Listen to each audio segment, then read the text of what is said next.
Hey everybody, this is Dennis Wilborn. I want to welcome you to today's session of On the Radar Updates. It is Wednesday. It is the 3rd of March 2021. The markets were just downright ugly today, so let's get into it. Again, I just want to say aloha everybody, and I'm going to basically I'll come back on and show you my handsome face in just a little bit. However, we're going to just jump right into what's going on with the individual indexes, and I've got a couple of thoughts on if you're trying to pick where something's going to bounce, we have to be very careful, and where do you plan taking your profits? That's kind of our tech tip for today. So let me basically get on to getting on. The first chart we'll be taking a look at, of course, is the spiders, the S&P, representing the S&P.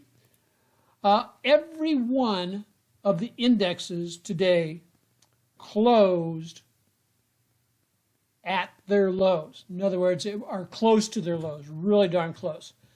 On the S&P, what's going on with it? Well, one of the things it is operating within this this uptrending channel. However, we're getting a more or less a classic move where it's basically we've kind of had a double hitch here. Down, rally attempt failed. Down, lower low. Rally attempt failed. And now we're pushing down. Will we take out this next low? We shall see. If we do, in fact, take out that low and we get a close, it will be a close below the 50-day moving average. That oftentimes is looked at as a basically a benchmark type of average, and as long as prices stay above the 50, it's anticipated that prices are going to continue to move up. The spider, looking a little bit weak. The momentum indicator that I utilize, the TSI, True Strength Index, is basically rolled back over and is now facing back down. With the weakness in the market, we could be looking at I won't say a plunge, but a move significantly lower. We need to always, whenever you get yourself in a situation like this where we're getting some rollovers and pullbacks, find out where, and this is what I do on all the indexes, find out where the 10% correction is. Because there is a tendency for price actions to pull back pretty steadily to the 10% mark. And then, so the 10% correction is basically all the way down to about the 352 level. Now, if we take, I'm going to basically pop that on there, just leave that in there for a second. I'm going over the weekly chart. How far down is that? Well, as you can see, that just happens to correspond with where we had a breakout previously back in November of last year. So it's kind of interesting how those levels work out. But, it makes you almost think that people are watching the charts, or it makes you almost think that, like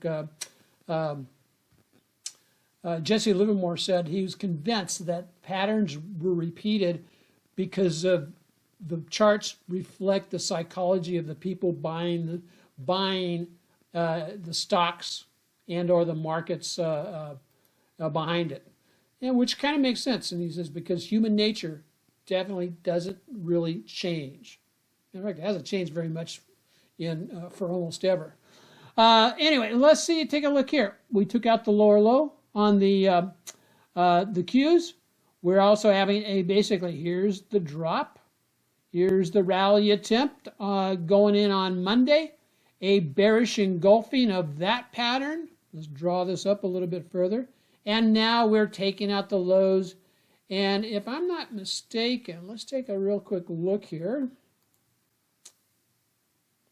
And what we've got is I had the lows at 309.10 and we closed at 309.16. Hold on just a second.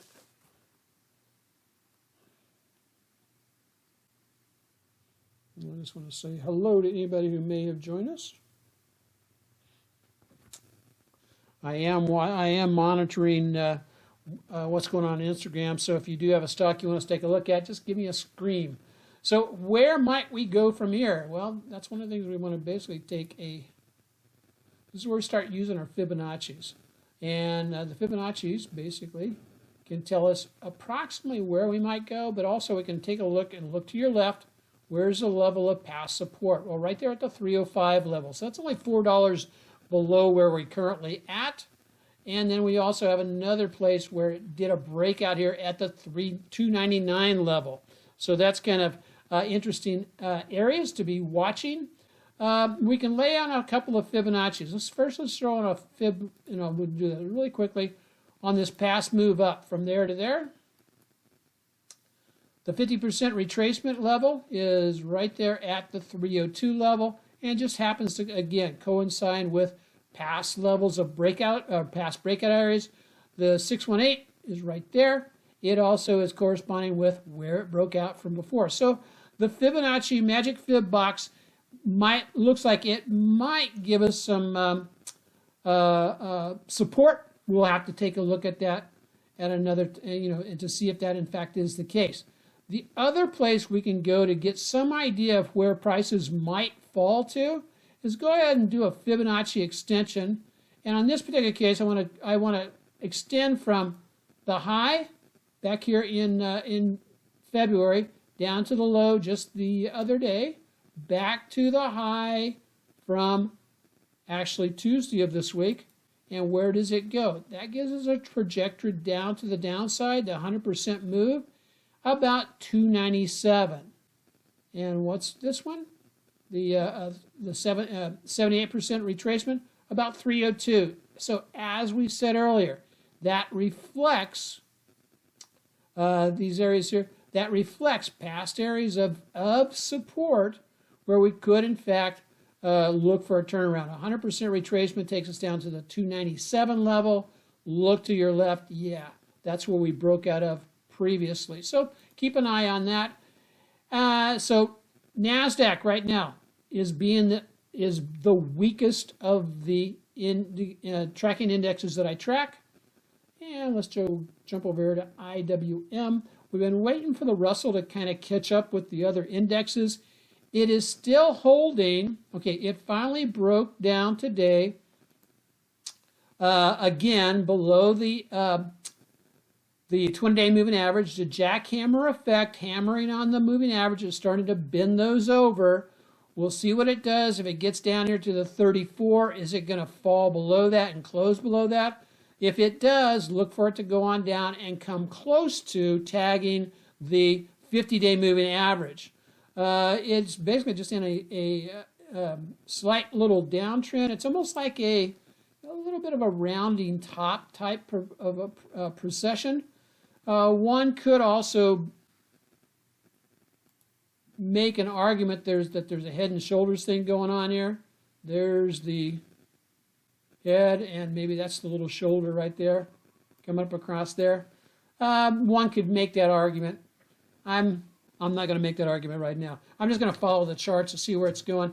TSI, again, came back to the zero line and then reversed off of that move up on Monday. This was actually a crossover. So it looked like we were going back into the uptrend, but bam, hit with 2 days of selling, and we'll see if we continue. It doesn't need to, but in order to continue on with the downtrend or to be designated as a downtrend, take out that swing low right there.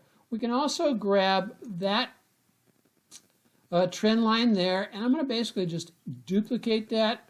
Let's drop that down now to these areas right there, and I'm just going to leave that there. We'll check it again tomorrow. Is our price actions staying within that range? So on that projection, we're looking at a projection down to about, let's say, 213, the 213 level to the downside.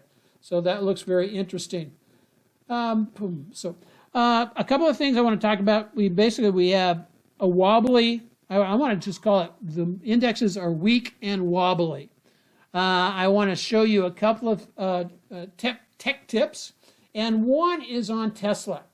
And if you're a Thinkorswim trader, and you get a situation like this, and oh darn it, it looks like it may have been corrected already. On yesterday's candlestick, oh, let's go over here too. There it is, yeah. On the weekly candlestick, as you see right there, it painted this, I don't know if this is just a mistake in the print, and therefore, or if there was actually a transaction that took place up here, but the recorded transaction, basically all, the high for yesterday was 721. I'll go back over here. The high for yesterday, yeah, 721.11. Now I corrected it on the daily chart already, but let's go ahead over here and let's correct the weekly chart. And so how do you do that? If you trade the Thinkorswim platform, all you have to do is right click on that tag, or on the tail there. It says correct this bar. Now I realize the week isn't over yet, but as of right now, the high for the week was up at 721, and I laid that in there, 721. And if I put apply, it fills in the rest of the blanks, and then I just put close and pow. That long tail, well, it's back. The long tail is supposedly gone, and that should have worked. Let's see. Let's go back here and just do that one more time. It might not give me a chance to. Yeah, correct this bar. Let's see if I can do it again. Okay.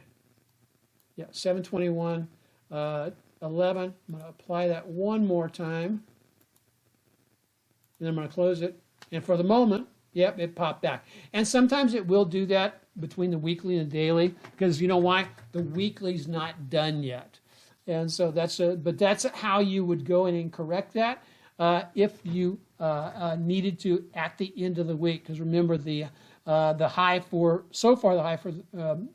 the week was up at 721.11. I want to show you a couple of more stocks that were on our watch list this week. Etsy. And you may have, in fact, traded into Etsy today. Etsy, as you can see, I'm going to go over to the daily chart. There we go. Etsy dropped down and is finding support at the 50-day moving average. We had a buy in here to buy some Etsy if it dropped down below the 209, 210 level. One of the things we could anticipate, per chance, is that Etsy could get a bounce tomorrow. If you, in fact, were buying off of the 50-day moving average here, there's one thing that I want you to be watching for where to take profits. When you've had a big, huge red candle like that, there's the halfback. Futures, the people who trade futures and Forex and that kind of stuff, they use this little trick a lot of times to estimate where they want to take profits at. And it's just called a halfback. And so what it is, you just measure halfway up today's candlestick, and that would give about the 221 level, 222. And that's where we would basically plan with a conditional order that's hidden from the moneymaker to take our profits. The other thing I can do in there is I could basically, let me grab my calculator real quick. And so I could grab my calculator and just take the high for today, which is, as you can see, is the 238.29. And I'm adding this up, 29 plus the low, which my low today is 206.79. It came really close to taking out our stop loss, because the stop loss was down at about 206.34.79. I add those together, divided by 2. And that gives me my middle number is 222.54. So I was pretty close eyeballing it. It also happens to coincide right where those moving averages are. So I would have no issue whatsoever if I got in here at the 210 level or the 206 or the 208 level, taking off some profits, was it passed back up through 220, 221, 222, and just hide that from the market makers, and that's where I'd want to take my first part of profits. Because oftentimes what will happen is after a big bearish candlestick like today, I mean, this is definitely this is a dark cloud type candlestick, kind of a shooting star yesterday, covered all of the day before's and several more on the way down to the 50 today. And so oftentimes you'll get a bounce, a relief rally in the morning, up about to the middle third of this candlestick, and then it'll roll over from there. Now, I'm not saying that exactly that is going to happen, but oftentimes that is what does happen. The other one that we're looking at is also Docusign. We got into Docusign at about 220 and then got taken out with a real quick stop loss, but now it's doing a rebound. Similar type situation. If you picked up a stock and picked up some shares on the rebound going through 219, the half back would put you up about 224 to 225. So that half back is a great place to be able to just jump in and say, you know what, I'm going to take some of this profits off the table. And there's not a darn thing wrong with that, because that would be a gain of, not a huge gain, but 4 or 5%. And knowing what you know, that it could, in fact, 2, 3, 4, about 2.5 to 3%. And knowing what you know is that after some bearish moves like this down, whoops, I lost my after a bearish move like that down, you can anticipate a push back up into the middle third and then a reversal off of that, because Docusign also took out a lower low. I will just leave you with one final thing. If you're looking for a downside trade, Zoom is getting the snot beat out of it. This, it is not in a shorting point right this moment in time. However, after earnings, this was the day of earnings right here, that green candle right there. Let's blow this up just a taste. That green candle is the day of earnings. Basically, it responded prior to the earnings, gapped up, shot up like, I mean, this was the opening. This opened the day after earnings up here at the 439 level. As you can see, oftentimes is what happens. If there was questions about earnings, it jumped up into a resistance zone, and then it sold off the rest of the day. I mean, that's a, let's see, that is a $68 sell-off in Zoom. And then you get a little bit of a move up this morning. Didn't even actually get into the middle third of that big red candlestick. Then it sold off again today, and the downside on it today was $44. And so what I'm going to be doing, folks, is I'm going to be keeping an eye on this one, because you can see it is starting to beat down into, if this is the weekly chart, if it takes out that low or goes up here and retests up into the moving average or the middle part, let's say it retests to about 370, 371. I'll look for a reversal signal there to come and hammer its head down here. If it breaks out of this level here, it's probably got one heck of a move to the downside. Let's get rid of this fib right here well, I can do the double fib. We'll do a double fib here. So from that high to that low, back up to that high. If it did a symmetric move from this, that would put the price of Zoom down here at 194 up to about 245, 250. So somewhere in that range. And that's reasonable, because as you take a look over here, that's where it broke out of from before. So hey, that's all I've got for today. I hope that answers some questions for you. I will be updating my forward trade. I'm still holding a couple of covered calls on this one. And what Ford has done over the past couple of days, it broke out to a new high, And so what I had to do was anytime you get a breakout to a new high that takes out your previous Fibonacci grid, so I was doing a fib off of that high right there, made a new high, it voided all the rest of my work. And so now I've got a new section in here to say this is the projection down to the downside, that purple box, where I would anticipate prices going. Will it get there? I don't know. But the thing about it is it really worked well when I sold because I sold some calls here with the expecting I was going to drop down to the 50-day moving average.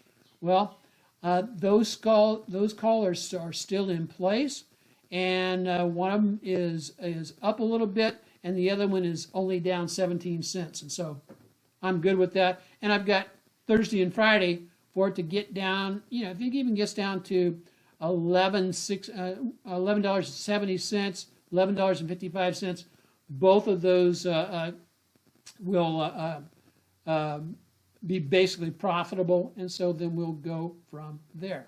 So that's what we've got, folks. There we go. One of the things that I have noticed is that since I have been getting myself off the screen, the videos have been running a lot smoother. I guess I'm breaking the camera. No, I don't know. But I'm really glad that's happening. Hey, I'll post this up on Instagram TV, and also it'll be up on our Facebook, not our Facebook, but our YouTube channel, Market Tech Talk, and that'll be sometime later today. So until tomorrow, aloha, God bless everybody.